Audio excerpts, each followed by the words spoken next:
మరీ మంచిగా సూది పిన్ను 2 పావులైన ఒక పుల్ల తీసుకుని ఆ పుల్ల ఇట్లా సగాన్ని ఉంచేసి ఆ పుల్ల మీద పెట్టి ఇట్లా ఒత్తి పైకి లాగామనుకో పుల్లు బయటకు వస్తుంది. నీకు పుల్లతో ముళ్ళు ఎట్లా తీస్తా ఉంటే ముళ్ళు తీయడానికి వాడి జాగ్రత్త పడతా ముళ్ళు తీయడం నాకు అవసరం కానీ నువ్వు దేంతో తీస్తావో నాకు అక్కర్లేదు నాయన. జ్ఞానాన్ని కనుక్కోవడం నాకు అవసరం. నువ్వు త్రూ ద జీసస్ క్రైస్ట్లో త్రూ ద అల్లాహ్లో ఎవరితోనన్నా కనుక్కో, నాకేం వాడు చెప్తే కనుక్కో. నా గురువు నాకు ఇట్లా సూక్ష్మంగా మార్గం చెప్తున్నాడు, నేను అనుకుంటున్నాను. నువ్వు ఇంకో మార్గంలో తెలుసుకుంటా ఇదే తెలుసుకుంటానంటే నాకు అభ్యంతరమే లేదు. నువ్వు ఏమన్నా చేసుకో. ఇది తెలుసుకోకుండా నువ్వు వేరేవన్నీ తెలుసుకుంటున్నాను అంటే మాకు డబ్బులు వస్తున్నాయండి, మా అబ్బాయికి పెళ్ళి అయిపోతుందండి, మాకు చాలా సంపద కూడా కలిసి వచ్చేసిందండి. అది టీవీలో చెప్తూ ఉంటారు కదా, ఈ బ్యాగ్ కాంబో బ్యాగ్, ఈ బ్యాగ్ తీసుకోవడం వల్ల వాళ్ళ కష్టాలన్నీ తీరిపోయాయి. మరి అంత ప్రపంచంలో అందరి కష్టాలు తీర్చడం నీ కాంబో బ్యాగ్కి నీ రుద్రాక్షకి ఉండేటట్లయితే ఫ్రీగా మొత్తం మందికి డిస్ట్రిబ్యూట్ చేయరాదు. మళ్ళీ దీనికి 4,000 3,000 ఎందుకు కదా? నా దగ్గర కొంచెం అడుగుతారమ్మా, అట్లా చేసుకోమంటారా? నేను ఏం చెప్పండి. వజ్రాల షాప్కి వెళ్ళి ఉప్పు ఉందా కాస్తా అని అడిగితే వజ్రాల అంగడి వాడు ఏం చేస్తాడు? నాయన నేను ఉప్పు నాకు ఉప్పురా. పాపం అనిపిస్తుంది. యథార్థం తెలియక ఎలా పాడైపోతున్నారు జనాలు. ఏం చేస్తాను చెప్పు. యథార్థం తెలిస్తే అంటే క్షోభిడిలో పడిపోయినారు వాళ్ళు. కారణం ఏమంటే సూక్ష్మరూపిణి వాళ్ళకి తెలియదు. వజ్రేశ్వరి, వజ్రం ఎంత కఠినమైనదో అందుకే అందరు అంటారు అదేం బ్రహ్మ విద్యనా అంటే బ్రహ్మ విద్య చాలా కష్టమైంది, అది వజ్రతుల్యమైంది. వజ్రాన్ని ఛేదించడం ఎంత కష్టమో బ్రహ్మ విద్యను ఛేదించి పట్టుకోవడం అంత కష్టం. అందుకే 12 సంవత్సరాలు గురు శుశ్రూష చెయ్యండిరా, ఆయన చెప్తున్న మాట వింటూ ఉండండిరా. ఎప్పుడో ఒకప్పుడు మీ బుద్ధి సూక్ష్మం అవుతుంది, అప్పుడు ఆయన చెప్పిన మాట మీకు అర్థం అవుతుంది అని చెప్తారు. నిన్న మొన్న వస్తారు, నెల కూడా కాదు. అమ్మ మేము సాధారణ బట్టి వింటున్నామమ్మా, ఇంకొకటి దగ్గర వాళ్ళ దగ్గర వింటున్నాం, మీ స్టూడెంట్స్ దగ్గర వింటున్నాం. మా స్టూడెంట్స్ ఆ స్థితిలో ఉన్నారని నాకు తెలుసా, వాళ్ళు చెప్పగలుగుతున్నారని నాకు తెలుసునా కదా. అది అతి సూక్ష్మమైన విషయము. ఎవడు వాడి శిష్యుడికి వాడికి అర్థమయ్యేది వాడు చెప్తూ ఉన్నప్పుడే నీకు అర్థమైంది. నువ్వు ఎవరి దగ్గరికి వెళ్ళక కదా, నీకు అర్థం కాకపోతే ఇంకోటి దగ్గరకు వస్తున్నావు. కడుపు నిండిన వాడు నేను కడుపు నిండా నాకు అన్నం పెట్టారు కదా, నేను ఇంటికి వచ్చాను అనుకో, రద్దు తింటారా? నమస్కారం, ఎట్లా ఎందుకని నా పొట్ట నిండా ఉంది, సాటిస్ఫైడ్. నాకు ఇంకా మీరు పెట్టేది ఎందుకు? నువ్వు వచ్చావంటేనే నీకు అర్థం అదే నీకు తెలియలేదు. నాకు కొంచెం తెలిసిందండి, అట్లా కొంచెం తెలిసేది కాదు.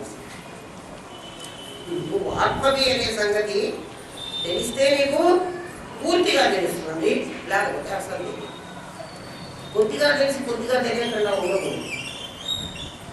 నీకు తెలిసిన దాన్ని నువ్వు నిలబెట్టుకోవడంలో నీకు లెవెల్స్ ఉంటాయి, తెలియడంలో లెవెల్స్ ఉండవు కదా. ఒకటి పెళ్ళయింది, పెళ్ళి కావడంలో లెవెల్స్ లేవు. వాడు ఒకరు 4 ఏళ్ళు కాపురం చేయొచ్చు, ఒకరు 10 ఏళ్ళు చేయొచ్చు, ఒకరు 50 ఏళ్ళు చేయొచ్చు, ఒకరు 100 ఏళ్ళు చేయొచ్చు. కాపురం చేయడంలో తేడాలు ఉన్నాయి, సంవత్సరాలు గడవచ్చు. పెళ్లి కావడంలో తేడా లేదు, నేను ఆత్మని తెలుసుకోవడంలో తేడా లేదు. దాన్ని ఏ లెవెల్లో నువ్వు అనుభవిస్తున్నావు అనే దాంట్లో తేడా ఉంటుంది, దానికి తేడా లేదు. అట్లాగే నా దగ్గర డబ్బులు ఉన్నాయి, ఇవాళ బజార్కి వెళ్తే నాకు కావాల్సిన వస్తువులన్నీ కొనుక్కోవడానికి నా పర్సులో 2,000 ఉంటే చాలు. నా పర్సులో 2,000 ఉందా, నా బ్యాంకులో 1,00,000 రూపాయలు ఉందా, లేకపోతే నాకు 2 కోట్ల ఆస్తి ఉందా, 2000 ఉన్నవాడు నా దగ్గర డబ్బులు ఉన్నాయని అంటాడు, 1,00,000 ఉన్నవాడు, 1,00,00,000 ఉన్నవాడు నా దగ్గర డబ్బులు ఉన్నాయంటాడు. అంటే ఇప్పుడు ఏం తేడా వచ్చింది? డబ్బుల్లో లెవెల్ తేడా వచ్చింది, అంతేనా? అది జ్ఞానంలో లెవెల్. అంటే జ్ఞానం తెలియడంలో కొంచెం తెలిసి ఇంకా కాస్త రేపు తెలిసి కొద్దిగా తెలుస్తున్నానండి ఆటో ఆటో తెలియడానికి వీళ్ళు. ఎవరన్నా కొద్దిగా పెళ్ళి అయిందండి అంటారా?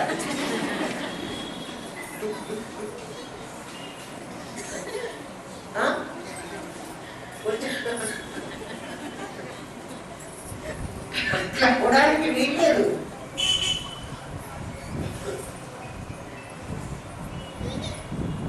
ఇంకొకటి కూడా, ఒకసారి నువ్వు అహం బ్రహ్మాస్మి నేను నిర్ణయించుకుంటే నువ్వు మళ్ళీ ఇక్కడ నాకేం దొరకలేదు ఇంకో చోటికి పోకూడదు.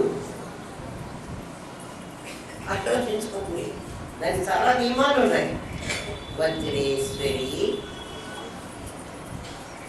సూక్ష్మ రూపం వచ్చినటువంటి నీకు నువ్వే కదా సూక్ష్మంగా పట్టుకున్నావు. ఏం పట్టుకున్నావు?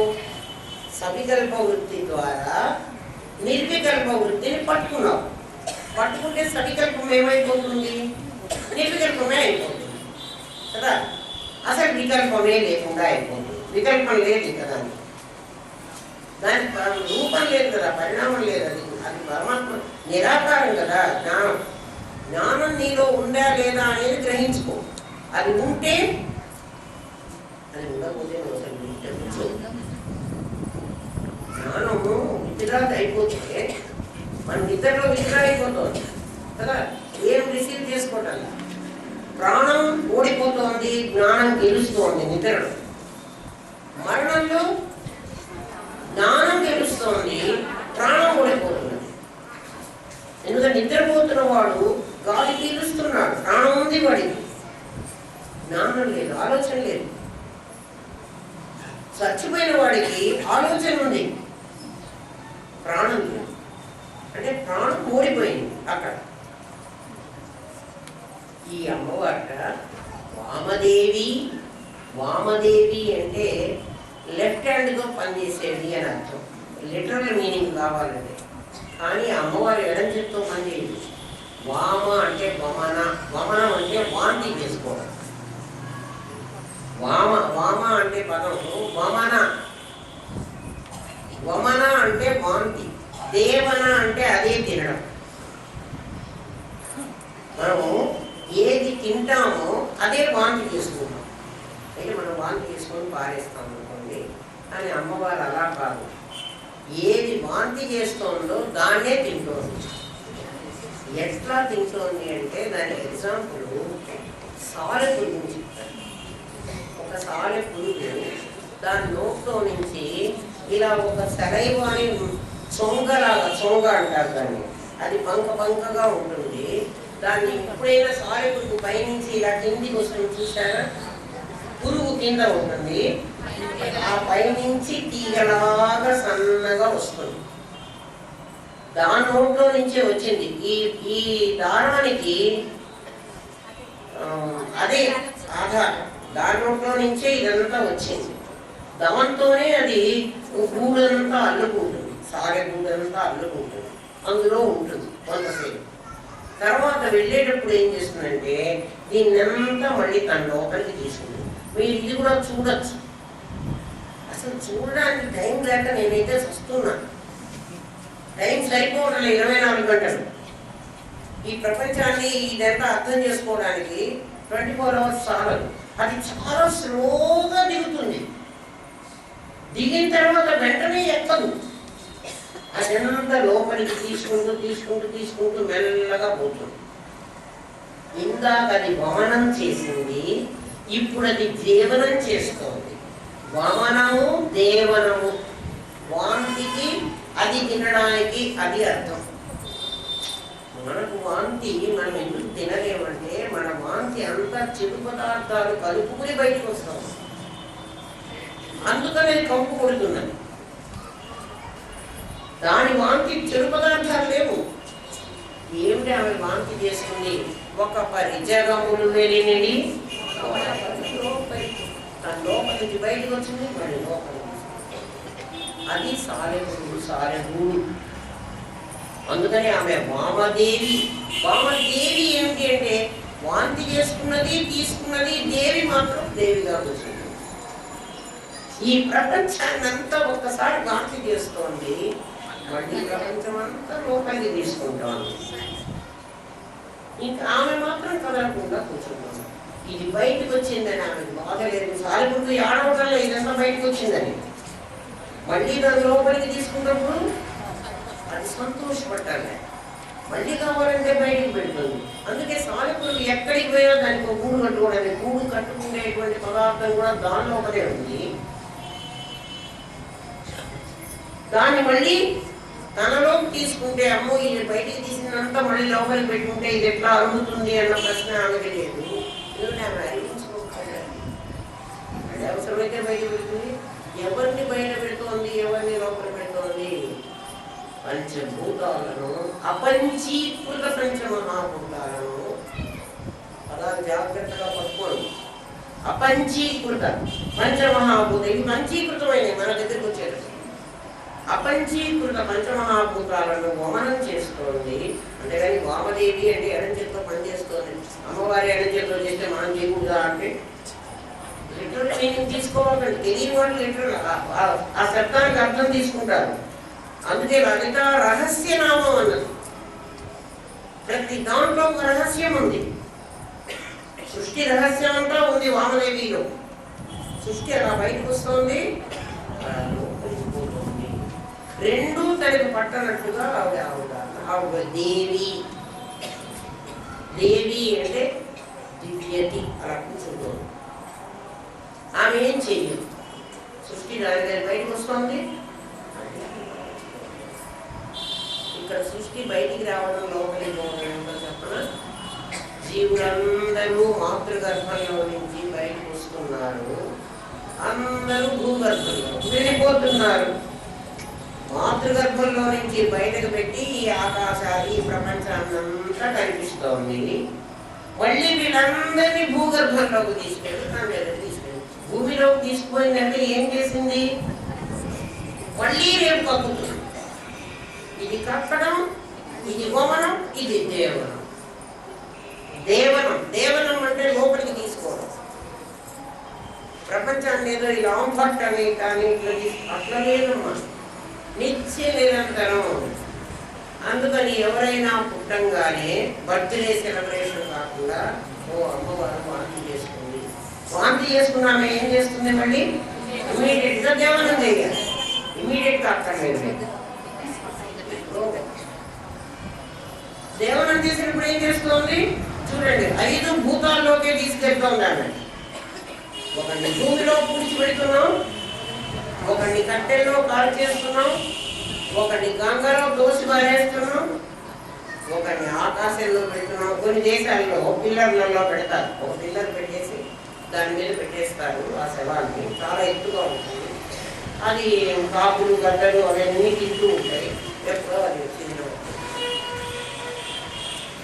చిన్న దేశంలో పిరమిడ్లో పెట్టింది. పిరమిడ్లో పెట్టిన వాళ్ళని నేను చూసి వచ్చాను. మమ్మీ చాలా మందిని చూసి వచ్చాను. పెట్టుకుంటున్నారు వాళ్ళ. పిరమిడ్లో పెట్టేవాడు వాళ్ళ మత విశ్వాసం ఏముంటుంది? మరి వాళ్ళకి సూక్ష్ములు కాలేదేమో, సూక్ష్మరూపిణి వాళ్ళకి తెలియదే. ఈ చచ్చిపోయిన వాడికి ఏమేమి ఇష్టమో అవన్నీ పిరమిడ్లో పెట్టారు. వాడి వస్తువులు కూడా. ఇంకా వాడు చచ్చాడు, ఇంకా అందులో ఆ వస్తువులు వాడు ఏం వాడుకుంటాడు కదా. ఎప్పుడైనా వాడు అసలు వేస్తే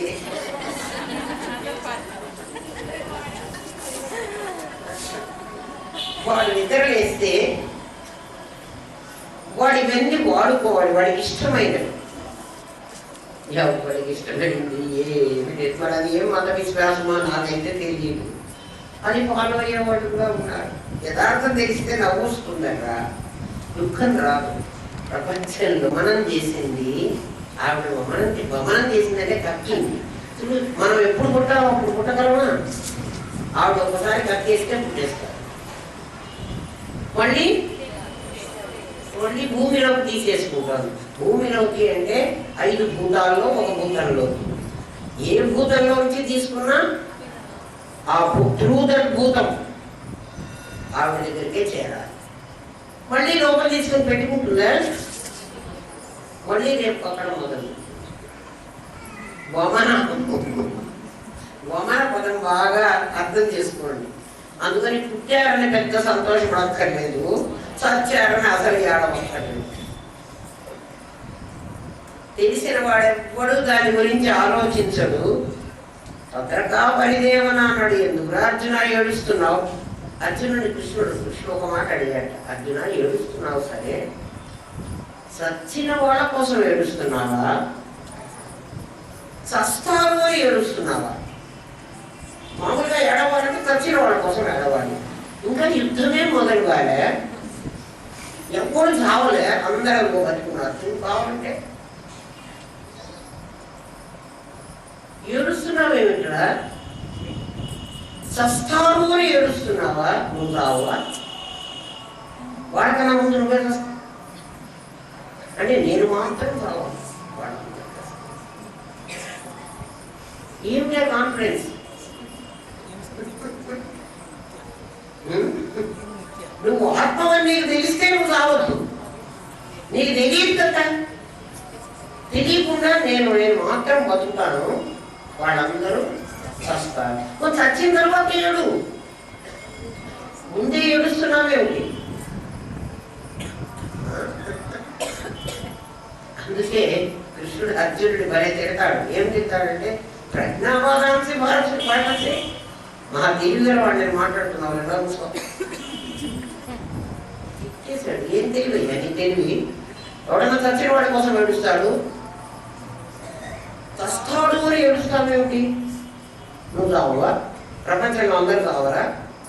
అందరూ చచ్చిన వాడి కోసం ఏడవాలి. చచ్చిన వాడు ఏమైనాడు?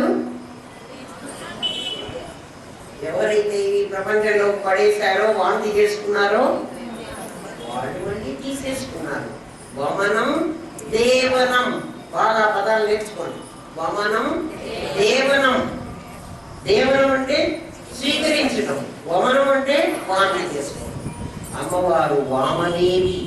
అందుకని వయోవస్థ వివర్జిత. ఇమ్మీడియట్ గా నీకు అర్థమైందో కాలేదో అని దాన్ని కన్ఫర్మ్ చేసుకుంది. సెకండ్ వర్డ్ లో ఒక వర్డ్ చెప్తుంది, అది నీకు అర్థమైందో కాలేదో, ఆవిడ చెప్పే సెన్స్ లో అర్థమవుతుందో కాలేదో అని కన్ఫర్మేషన్ సెకండ్ వర్డ్. ఏమి మెథడాలజీ! పుట్టిగా ఆ బీఈడీ కాలేజీలో ఆ మెథడ్స్ చెప్తారు, ఈవిడ మెథడ్ ముందర ఎవరిది పనికిరాదు. అందుకని ఆమె ఎలా నేను కన్ఫర్మ్ చేస్తుందో చెప్పనా, నాకు చాలా ఆనందం అనిపించి మీ అందరికీ చెబుదామని అనిపిస్తుంది. మళ్ళీ ఒక్కొక్కసారి అనిపిస్తుంది, వాళ్ళంతా రిసీవ్ చేసుకోగలరా? ఏం చేసుకున్నంత చేసుకుంటాను. ఇదే 1000 నామాలు చెప్తే 10 నామాలన్నా రిసీవ్ చేసుకోరా? చెప్పేదాన్ని మళ్ళీ చెప్పేదాన్నే అనిపిస్తుంది. ఒక్కోసారి మళ్ళీ ఏమి ఇంత కష్టమైనవి పాపం వాళ్ళకి భాషాజ్ఞానం కూడా లేదు కదా. పదాలు పదే పదే నేను అనడం వల్ల మీకు అది అర్థమవుతాయి, కానీ మళ్ళీ ఆ పదం చెప్పాలంటే రాదు. అయినా నేను దాచుకుంటే అవి కూర వండుకోవడానికి పనికి వస్తాయా? నా జ్ఞానాన్ని నేను లోపల దాచిపెట్టుకున్నాను అనుకోండి, నాకు ఏమన్నా పనికి వస్తుందా? బయట పెట్టేద్దాం, అందుకున్నవాడు అందుకుంటాడు, అందుకుని కూడా నాకు నష్టం లేదు కదా. అందుకని చెప్పేస్తాను. కన్ఫర్మ్ చేస్తుంది అమ్మవారు. ఎట్లా అంటే వయోవస్థ వివర్జిత. ఒక్కొక్కప్పుడు ఇప్పుడు వాంతి చేసుకుని రేపే కాజేస్తుంది, రేపే మళ్ళీ రాజేస్తుంది. నీ వయస్సు ఉంటున్నావే, వీడికి ఎన్నేళ్ళు చచ్చిపోగానే ఎవరన్నా ఎన్నేళ్ళు అవడానికి, ఎన్నేళ్ళు అయితే చచ్చి అయితే పోయింది కదా అంటే ఇన్నేళ్ళు అయితే చావచ్చు.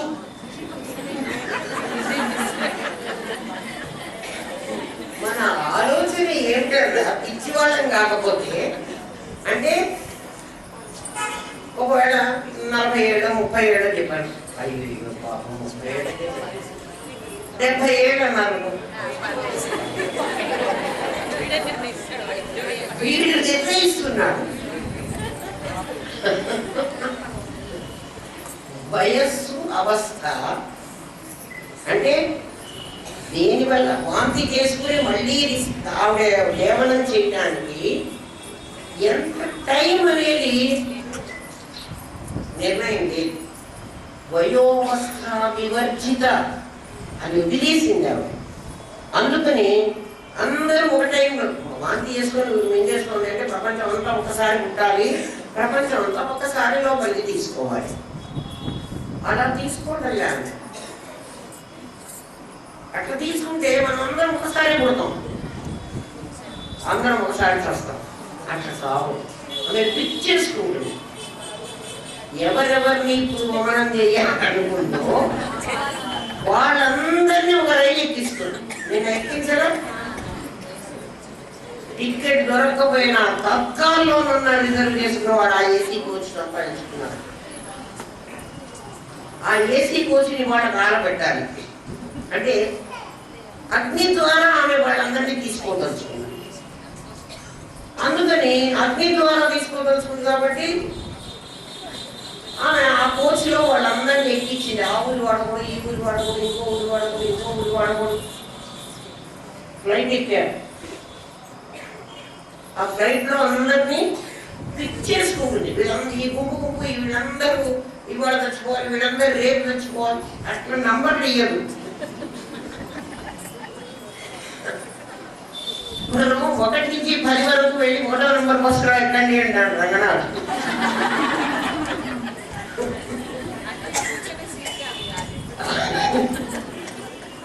అట్లా చెప్పదు ఆమె. అంటే 1 to 10, 1 to 50. ఈ 1 to 50 ఇప్పుడు తీసుకుపోతాడు అనే నంబరింగ్ లేదు. ఆవిడ 2వ నంబరు, 8వ నంబరు, 16వ నంబరు, 31వ నంబరు ఆవిడ ఇష్టం. ఎవరెవరిని కావాలి. అందుకని వయస్సుతో నిమిత్తం లేదు, అవస్థతో నిమిత్తం లేదు. నువ్వు బాల్యంలో ఉన్నావా, నువ్వు యవ్వనంలో ఉన్నావా, నువ్వు వార్ధక్యంలో ఉన్నావా. ముసలి వాళ్ళు ఉంటారు, అమ్మ దేవుడు ఇంకా నన్ను తీసుకోగలేమ్మా, మరి ఏం చేస్తాను ఆయన, నీ టైం ఇంకా రాలేదు, నీ నంబర్ రాలే. పాపం చిన్నవాడు ఎందుకు చచ్చిపోయినాడు, ఎందుకేమి వాటి టైం అయిపోయింది, వాడు పోగలి. అట్లా వయోవస్థ వివర్జిత. అందుకని ఒక టైం లేదురా వీడికి. ఎందుకని అసలు ఎవరు రావడం లేదు. వస్తున్నారు కదమ్మా, ఎక్కడికి వస్తున్నారు? నా నోట్లో నుంచి చొంగ బయటకు వచ్చింది, కొన్ని లోపలికి తీసుకుంది. ఏమైనా చొంగ మారిందా? ఇక్కడ మారింది. పంచభూతాలు ఒక రసములేనే మళ్ళీ విధంగా చేసేసింది.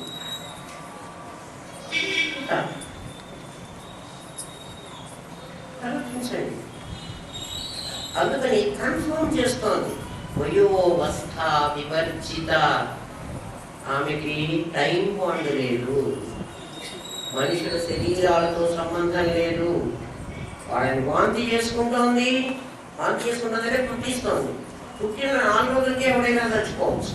అయ్యో నిన్న మనం పుట్టాడు కదా, 9 నెలలు ఆవిడ కష్టపడి కడుపుతూ ఉంది కానీ మరి వీడు కాస్త 4 రోజులకే చచ్చిపోయినాడు అంటే ఆవిడ కనేమో ఆ వెయిట్ మోసేటువంటి ఆ కూలి ఎవరికో ఎగరగొట్టొచ్చి ఉంటుంది. కూలి ఇప్పుడు అయిపోయింది, తీసేస్తుంది.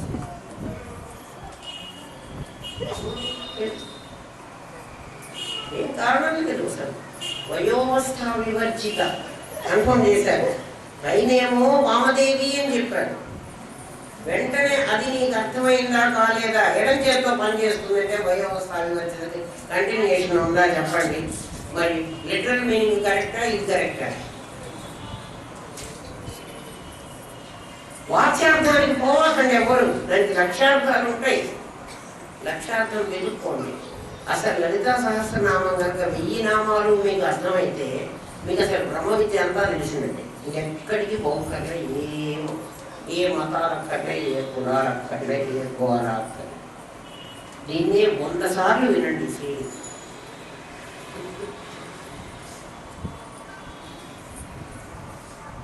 సిద్ధేశ్వరి, సిద్ధ విద్య, సిద్ధమాత, యశస్విని.